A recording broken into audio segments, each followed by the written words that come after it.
Hello and welcome to this special Friday edition of the PipeBomb Wrestling Podcast, the show that is for the fans, by the fans. I am your phenomenal host, Mr. Podcasting, Chris Belcher. You can follow me at Chris Belcher24 on Facebook, Twitter, and Instagram. The show is at PBW Podcast. Make sure you give us a follow, like, subscribe, and download our show wherever you find your podcast and on SportsWire Radio. And the video version of our show is exclusive to the bodyslam.net YouTube channel. Thank you so much to Cass and to Trent and to that whole crew for welcoming us to the family. We appreciate it so very much. Once again, my name is Chris Belcher, and if you have stumbled upon the PipeBomb Wrestling Podcast, thank you so much for doing that. We are glad to have you. With me, as always, is my co-host, the Young Buck, the indie darling himself, sporting the AEW, even though we're not talking about him. It is Andy York. What's up, man? Not much, man. Sometimes the only T-shirt you have clean, you have to roll with. So that's kind of the case that happened today. But that's fine. You know what? You're saving our audience there. No, I'm just playing. No, I get you. No, I got it, man. We wanted to give you guys a sort of a bonus show, Andy, but not really, because we cover these big events after they happen anyway. But this is on a Friday because we've got Crown Jewel from Riyadh, Saudi Arabia. We hope and pray that we don't have travel issues, or maybe we hope and pray we do have travel issues. Yeah. We'll see what happens on SmackDown tonight. But yeah, we're coming to them on a Friday with this new content. And man, if you listen to our podcast on Wednesday, we both said that, look, these Saudi Arabia shows, they are what they are. You know what I mean? But this one felt different. And dare I say, man, it delivered. I thought it was really, really good. I'm going to go on a limb and actually say this might be WWE's best pay-per-view of the year so far. What? From top to bottom. I think this might be the best WWE pay-per-view so far. Whoa. Might be. I said might be because I got to go back and watch SummerSlam and I got to go back and watch WrestleMania. But as of right now, it's up there for me because it was really, really solid. That is a bold statement right there. It is. It's very bold, which is fine.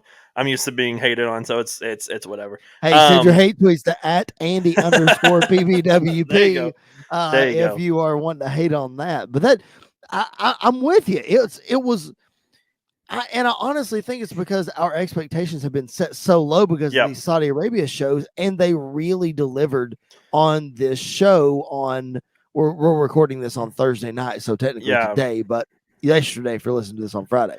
And even the lower matches or the matches that weren't as good as some of these other matches, they weren't bad. I mean, they were your standard WWE match, and it was fun to watch. Each match was fun to watch, and this might have been the first Saudi Arabia show, the Crown Jewel show that I've seen where I haven't absolutely despised the booking decision. Like each booking decision actually made sense here. It was interesting. It was very captivating and probably one of the best, if not the best WWE matches of the year so far, which is going to be very, very difficult for them to beat. One of the best just pro wrestling matches I've seen this year so far. So a lot of fun stuff that we're going to dive into and talk about, I'm sure. And I'm sure that, especially when these Crown Jewel shows started, that you never thought you would be saying absolutely not. No. About any of these. No. But especially if you get like Goldberg and Taker and Goldberg and The Fiend and Goldberg and X name here, basically, is what it felt like. But yeah, man, I was truly shocked and surprised. Well, and I think it goes back to what we were saying on Wednesday. Like, these actually followed storylines. These weren't just random matches that were put together. These felt important. This felt like an important show, not a throwaway show. Right. So, and it's building to even further down the line. Like we got some definitive finishes and some definitive ends to some matches, but they're leaving the door open for some other ones as well. And we really didn't get I can't talk tonight. My goodness. Really didn't get any surprises. Like, for the most part, if you look at the card, there might have been one or two matches that could have gone either way, but for the most part, if you are a general watcher of the product, you could have said who was going to win all these matches. Yeah. You would have been right. Yeah. But WWE did it so well. They told really good stories. Mm-hmm. One of the best stories leading into this Crown Jewel show is a match they started with, which I was kind of shocked that they started with. I thought they would go Drew and Big E to kick Mm-hmm. off, but they went with Edge and Seth Rollins, Hell in a Cell, and I'm glad that they did. Man, it's weird to see a Hell in a Cell match without any bloodshed, but this one was vicious.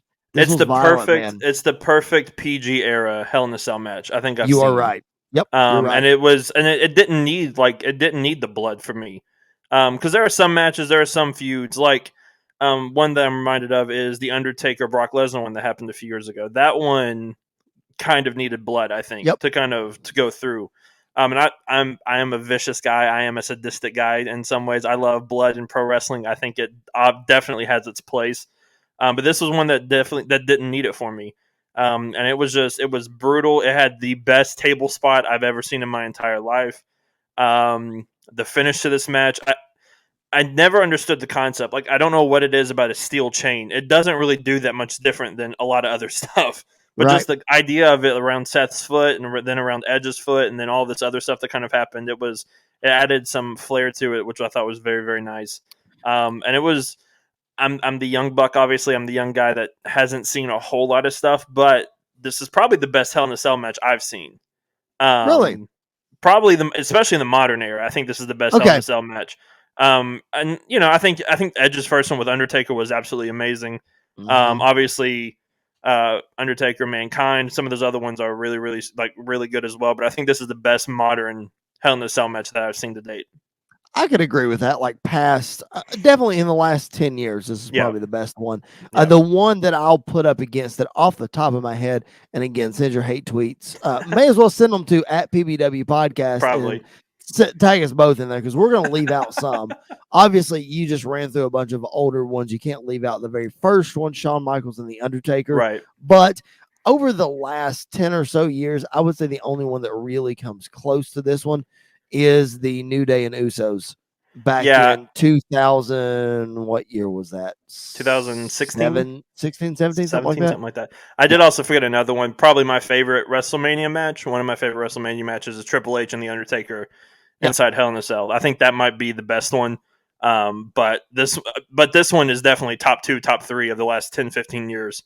Definitely for is. sure.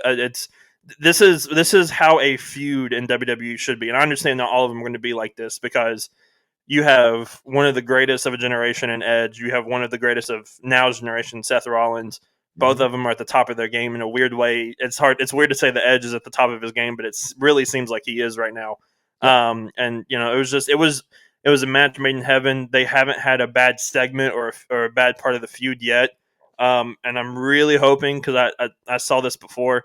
I'm really hoping they don't decide to just like run it back on Raw real quick because it was so good. I hope this is the end and both Yep. guys move on. Preferably Edge versus AJ next would be absolutely amazing, or Edge versus Finn Balor would be really, really fun. I'm praying that they save Edge and AJ for Mania. Yeah, I hope so too. That's what I hope. But I would love to Save see, it. like, especially after what happened with the King of the Ring, I would love to see Finn kind of come out maybe on Raw to be with Edge, and then all of a sudden turn heel on him, kind of like he did in NXT. I think that would be really, really Right. cool. But this is leaving the open door for a lot of cool stuff. But this was by far, I think, the best match of the night, and probably the best WWE match of the year so far. Walter and Dragunov was really, really strong and really, really good. But it's up there for me with this one. Yeah, this one is definitely up there for sure. I'll go back to a couple things you said. You mentioned the steel chain and that you weren't too keen on the concept. I think it's more of a callback to old school fans. Yeah. As far as the steel chain goes, because that used to be like a devastating weapon. Yeah. And it used to have chain matches, like Russian chain matches. Nikita Koloff was very famous for those. So it used to be a very deadly weapon back in those days. So I think it's more of a callback to that than anything. Just And real quick, then I thought the chain. I think this is the best. I love the chain spot for this, especially when he had him in the crossface and was using the chain to kind of pull back. That was really a cool. really, really cool spot. And then the other thing that I'll mention too, you said that Edge is probably at the top of his game right now. Well, obviously that helps if you've got 9 years off, but That's true. I think honestly, I'm going to go out on a limb and say this. I could be wrong. This is just my instinct taking over and me saying this. I may regret saying it later, but here we go. I think Edge is at the top of his game and doing better now because he has a better crop of talent to work with Absolutely. than he did in his day. Now that doesn't take anything Yep. away from his matches with The Undertaker. He had Chris Jericho. had a handful of matches with Jericho, had a Mhm. handful of matches with Shawn. Mhm. His feud with Cena was really, really good. And Cena, that's the other one I was going to say. Yeah. Cena obviously put him on the map. So obviously his stuff with Cena was absolutely great. But you take those, and those are really the highlights of Yeah. the guys that Edge worked with. You can't leave out Kurt Angle. He had a good feud with Kurt Angle. Mhm. Those kind of Obviously things. his tag stuff, but singles run, this is Exactly. Yep. Yeah. Oh yeah, tag stuff is a whole other career basically. Yeah, it is. But It really is. now you turn around and you look at the stuff he's done with Daniel Bryan, the stuff that Mhm. he did with Randy, the stuff that he did with Roman, Mhm. now with Seth, and look on the horizon. You mentioned Finn, you mentioned AJ. I think a Mhm. guy like Bobby Lashley can give Edge a good feud. Yep. Yep. So the landscape for Edge just looks even better nowadays. Oh, it really does. And it's playing the reminiscing game or whatever. Could you imagine if and I'm not knocking anybody during this time during the time period, but just wrestling has evolved into something completely different than it was during the Attitude Era. But could Sure. you imagine like a Shawn Michaels in his prime wrestling in today's WWE with some of Oh these my guys? Like gosh. it would just be it's giving us the opportunity and the dream matches that we haven't been able to see. And this I think Edge versus Seth obviously has been one that has been on the top of everybody's mind Yep. since 7 years ago when the whole Money in the Bank scene and threatened to end his career and everything like that. Sure. But even before that, I think people were clamoring for this match, and Mm-hmm. it's really exciting to see Edge and Seth, and now like you kind of like we've been talking about Edge and AJ and Finn. Shinsuke Nakamura, I think, would be a really fun match. Yep. Edge and Kevin Owens would be really, really fun, I think. Mm-hmm. And so, there's the door is just wide open for a lot of new stuff. And you mentioned this Edge and Seth being a dream match thing. I think it makes it even that WWE told the story so well that it makes it Yep. feel even more like a dream match. Yeah. Talking about Edge Light and their careers really do parallel, but that a storyline takes a serious personal turn when they get somebody's home involved. Yeah. You always see the most personal feuds when the home gets involved. The two that I immediately think of, three really, Edge and John Cena, Steve Austin and Brian Pillman, where Pillman has the gun in 96. Yeah. And then Triple H and Randy Orton in 2009. Yeah, that's the one I was thinking of. So those three come to mind. You got the home involved, that's personal. So it's just, that's a even better way to tell the story. And it's amazing that like Edge has had two personal feuds over the since he's returned. I mean, his feud with Randy Orton was extremely personal. Yep. This one has been really personal. I think it's done really, really well. Yep. Because we've seen in the past, like even the Randy Orton and Triple H, like the feud, I think was obviously much better than the payoff because that WrestleMania match was very lackluster. Sure was. In a lot of ways, but it was the main event that night. Yeah. So it was, you had Shawn and The Undertaker have the greatest wrestling match of all time that night. You had John Cena, Edge, and the Big Show in a triple threat match that night. Yeah. So you had Matt versus Jeff Hardy that night, I'm pretty sure. Yeah, so like the 25th anniversary of WrestleMania and that Money in the Bank match that night was really good too. Yeah, that was. So, but I think that was a time when the crowd was just really exhausted. Yeah. And Triple H and Randy were going to go half hour. And they, at that point, don't feel like they wanted to see that. But and Triple H's wrestling, not ability, his wrestling style is very much a slow. Randy too. They're very slow paced, methodical, which has its place. But after watching 5 hours of wrestling, it'd be the last match. You saw it with Roman and Triple H a few years ago.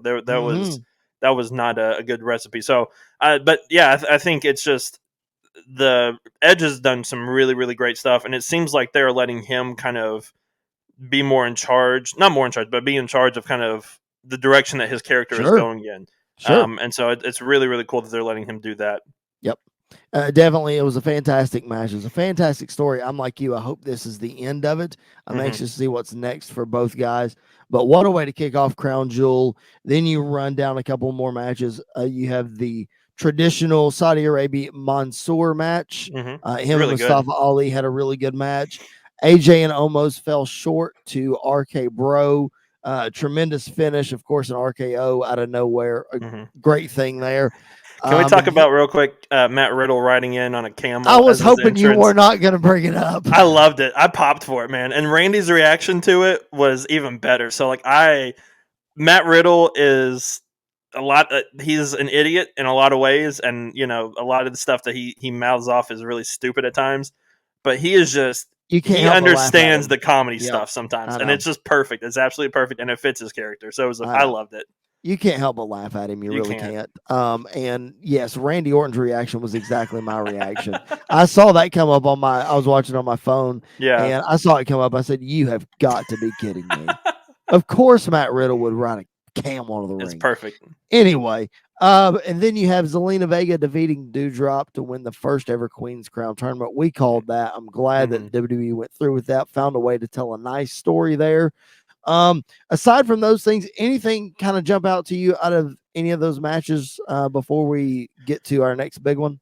I really enjoyed the post segment of the Mansoor Mustafa Ali. Yeah. That was a really cool home talent moment. Obviously, for most of the people around the world, I had no idea who he was even when he uncovered his face.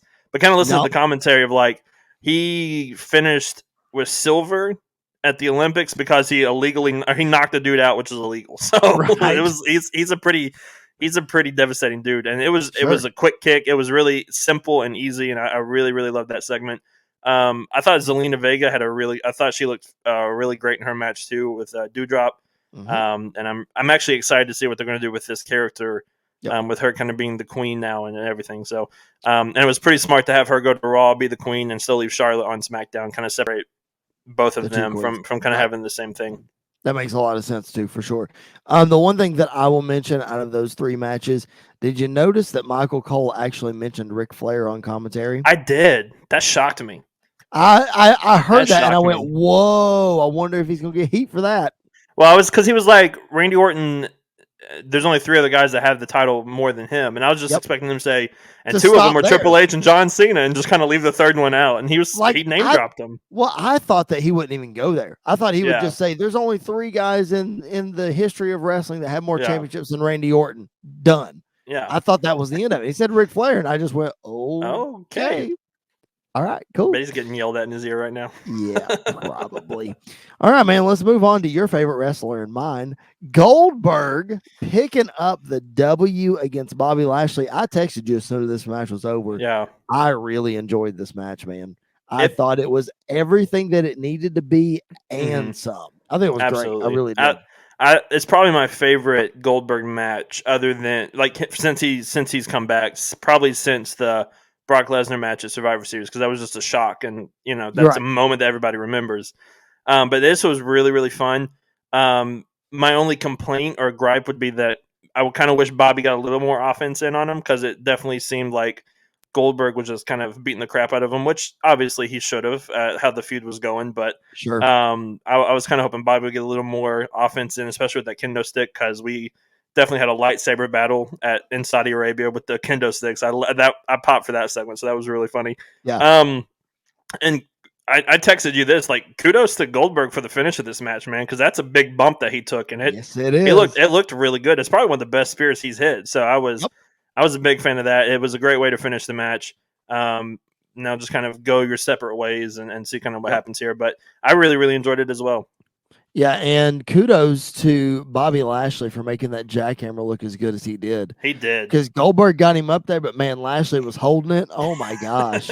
I saw that jackhammer and I was like, oh, please don't drop. Oh, yeah. Bobby, okay. I think Goldberg's learned that he can't hold it as long now, so he hits it a lot quicker than he used to. Because with Taker and with the Fiend, it was more of a brain buster than it was a jackhammer. But this was, he had absolutely proper, and it looked. I popped for it too. It looked really good. I thought it was really, really good. All right, man. Finn Balor and Xavier Woods. Xavier Woods winning the King of the Ring. A dream come true. Obviously, that story was writing itself. I'm glad Finn was able to put him over. Glad these guys got the time that they got and the stage that they got to really have this match. I thought this was one of the better matches on the show. I would Yep. probably put it at like number 2 or number 3 for sure. Yep. I fully expect WWE to drop his last name and just call him King Xavier. I maybe, but he's been yelling King Woods a whole lot, so I wouldn't be surprised. Oh, okay, well maybe. I wouldn't be surprised if they kind of dropped the Xavier part for a little bit and just call him King Woods. But it made me really happy. It was one of those moments where like WWE didn't get in their own way and just let the moment happen. Sure. And it to me it solidified the New Day as the greatest group in WWE history. I'm glad you said WWE history because I was about. Yeah. Well, no, in WWE, I would say in WWE history. I'm still gonna argue, but I'll at least listen. I will say top 5 for sure. Oh, absolutely. Yeah, definitely. They have to be. I would say they have to be on the Mount Rushmore of groups in WWE. Okay, let's go down that rabbit hole for a minute. Okay. So if you're booking the, this is not on Crown Jewel, ladies and gentlemen. Now. Here we go. So if you're putting the Mount Rushmore of WWE only groups, you got 4. So we're not counting the NWO. Right. We're not counting the 4 Horsemen. Okay. So if you're doing WWE only groups, you've got 4. New Day's 1. New Day's 1. Shield. Shield, I would say, is 2. Has to be 2. DX is 3. Yep. Who's your last one? Good luck with this one. I'm going Evolution. It was between Evolution and there's somebody else that popped in my mind.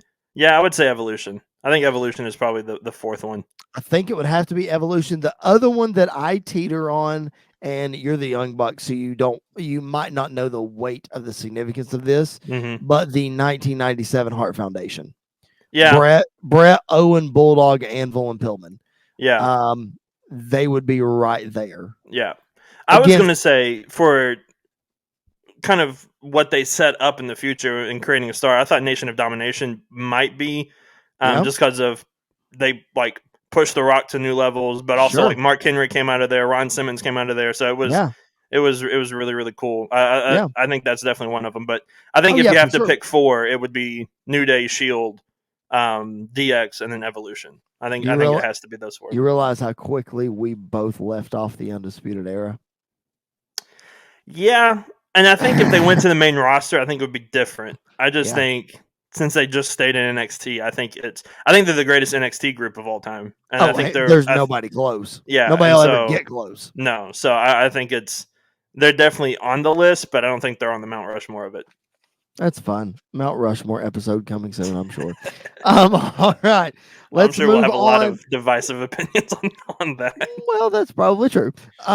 Moving on to the other member of the New Day who wrestled on this show, defended his WWE Championship successfully. Big E and Drew McIntyre. Good grief, man. What a match. Yep. These two... Oh my gosh. 2 big meaty men slapping meat. That's the only way you could really describe it. So good. Yeah. Man, I knew the finish of this match. Obviously, you knew Big E was going to win. Big E's going to have to retain. But they had me on the Claymore. I thought the same thing. The Claymore for a split second, I said, they're going to do this. They're going to... And like in my mind, I was like, Drew's going to win, Roman's going to lose, and Brock's going to go to Raw with the Universal title. Like, we're going to do this swap right here. And it was a perfect Claymore. It was out of nowhere. It was absolutely perfect. This match is exactly what it needed to be. We've talked about it before. I was not a big fan of the build for this match because it was just the same thing each and every week of can they coexist? Can they coexist? Can they coexist? But kudos to both guys putting out great matches. I think Drew McIntyre obviously got a very bad hand with his WWE title run being in the pandemic era, nobody else around to see it. So he's still waiting for his moment, but he's got to get a lot of credit, man. He is absolutely coming to his own in the ring. He's a lot better on the mic. He's a charismatic guy. He's a likable guy. So I'm excited to see what he's going to do on SmackDown, but this match was a lot better than I was anticipating it to be. And kudos to Big E for the exact same thing, man. Because for a guy that's been in the shadows of, Dolph Ziggler mentioned it in the promo at the Raw in Nashville that we were at, how many guys that Big E has rode the coattails of for so many years. And that's not necessarily a bad thing. That's just, he's been saddled with a tag team gimmick for so long. Yeah. And to see okay, we're going to give you the ball, Biggie. Let's see what you do with it. And man, for him to knock it out of the park like he has since he won the title, I mean, I think the guy keeps the title to WrestleMania. I really do. Yeah, and I think he might even keep it through WrestleMania. I think you That's could keep this. possible. I think you could keep the belt on him for a good little while and let him kind of run through. I honestly, kind of talking about now, I would not be shocked if the WrestleMania match for the WWE Championship is Big E versus Braun Breaker. That would not shock me in the slightest. And I mean, it would be fun. It would be something different. But I absolutely, I agree. I'm excited to see Big E versus Roman now at Survivor Series, kind of spoiling the main event. But I'm excited to see that match now. And both guys, man, I think both guys are going to do great things on Raw and on SmackDown. Big E and Gable Stevenson. There's another one. Yeah, that's a good one to throw at you. Mm-hmm. All right. SmackDown Women's Championship triple threat match: Becky Lynch, Sasha Banks, and Bianca Belair. I felt like the crowd wasn't really in this match. Like, I feel like they were at times, and they popped really big for Becky and for Sasha at times. But just overall, like, I didn't like it for these girls because I wanted them to have that big, everybody is just sucked into them. Yeah. And I don't feel like they got it here. Yeah. Becky was massively over though at the beginning. For sure she was massively over, and Sasha was massively over because they were even singing her entrance music. Yep. But I agree. I think the crowd was not into this match as much, which with it being in Saudi Arabia, you probably have your answer as to why there. Sure. But 2 + 2 = 4 every exactly, time. Yeah. But I will say my only complaint with this match is I felt like it went really long. It did go long. Really long. But it was really good. I think everybody looked strong. I think Sasha looked absolutely amazing in this match. Speaking of strong, the one-handed gorilla press slam. That was absolutely an amazing spot. Bianca is just a freak athlete. I mean, a freak athlete. She is. Sure. And and Becky, I love that she was smart enough to grab the ropes in a triple threat, and she knows it's no DQ. It's legal for that to happen. So that was really smart. I think everything about the match just flowed really well. I just think it was probably 5 to 10 minutes too long. It's kind of building towards the main event. You good with the finish, causing the confusion of not knowing Charlotte, Becky, all those kind of things? Yeah, I think it's fine. I think this was just to kind of finish the Sasha chasing the SmackDown Women's Championship title, and I think she'll probably move on to Raw or to SmackDown now to face Charlotte for her title, and we'll probably head down that direction for now. See, I thought this would be the one match that we would see a title change in the show. I thought this was an easy one to have a title change and not have Becky get beat. Yeah. But, I don't know. We'll see. Yeah. We'll see what happens going forward. Main event time, Brock Lesnar and Roman Reigns. Wow. Talk about the crowd being in a match. Yeah, they were in it from beginning to end, split between the two.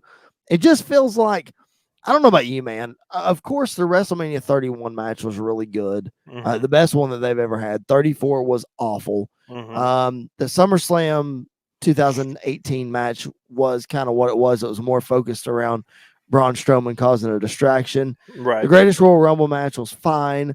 But this one, I just feel like the other ones, they were just kind of rushing and trying to get through the match. This one, these guys took their time. Yeah. And they showed that they can put on a really good match. In a weird way, I think this felt like the biggest Brock Lesnar Roman Reigns match to date. Did. And like all their other ones have been like big and important, but it just felt completely different. And I think the aspect of like Roman being the heel now, Brock being the face was very different. Ponytail Brock with the beard and the UFC outfit looks like a menace and like scares the crap out of me. So if I ever saw him in a dark alley, I'm going the other way or just giving him my lunch money right then and there. But yeah, man, it was really fun. Roman hitting the suicide dive on Brock was absolutely spectacular and was not expecting that. Brock got a lot of offense in. It was a great way to kind of show how strong Brock is while also keeping Roman looking strong at the same time. So I thought it was absolutely perfect. And, even coming down to the finish of it. Dude, that the F5 that he hit, the false finish there where Roman literally barely kicked out. That was another one I was like, Yeah, it got me too. But then again, like we've said on this podcast plenty of times, Roman is so good at false finishes, man. He's so good at selling false finishes and barely kicking out and just waiting to the last minute. So kudos to Roman and to Brock for really working their tails off and having a really good match.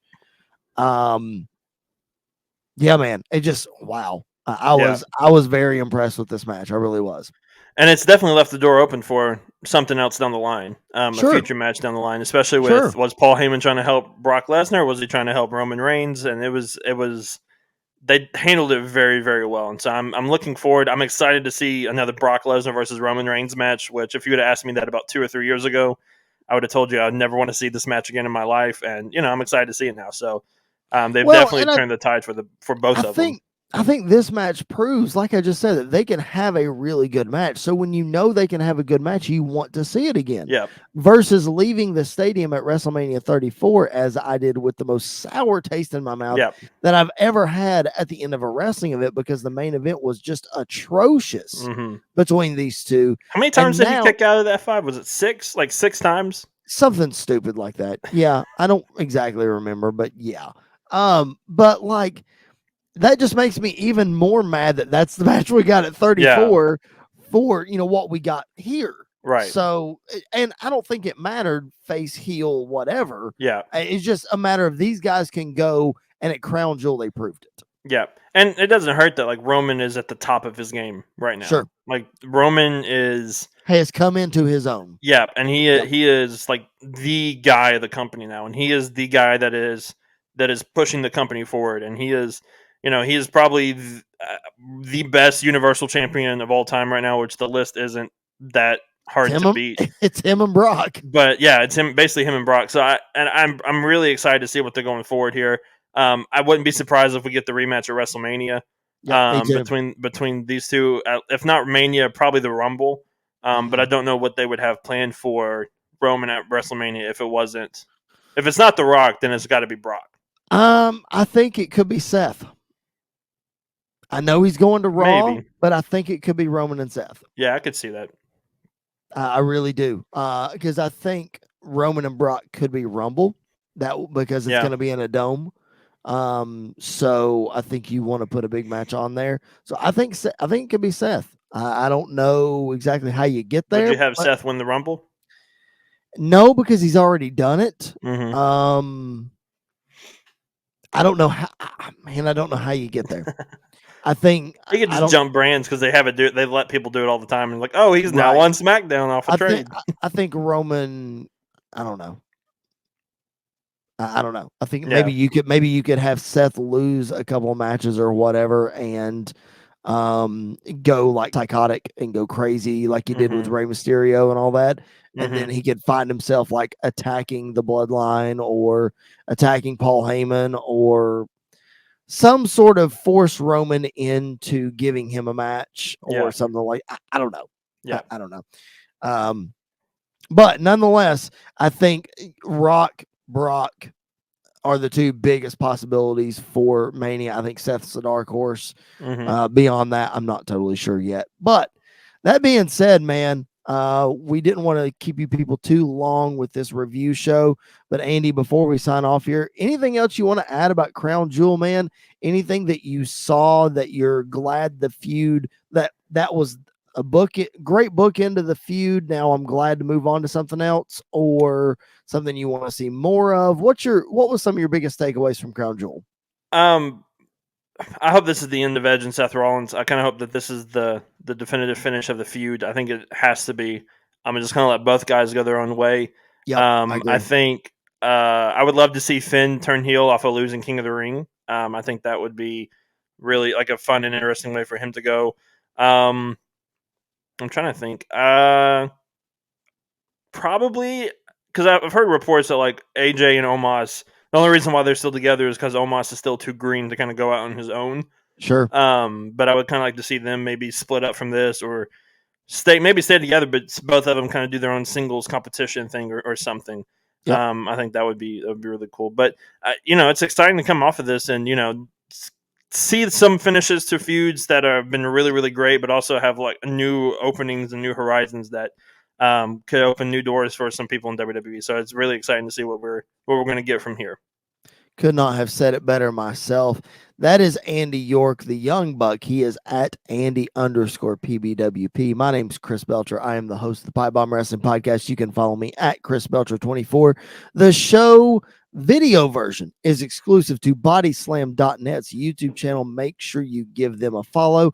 Subscribe to the YouTube channel. That way you get an alert every time a new episode of ours drops, which is on Mondays, Wednesdays, and Fridays for that YouTube channel. If you're listening on SportsWire Radio, thank you for doing that. Make sure you catch us just about every day on the radio, but especially our new episodes on Mondays and Wednesdays.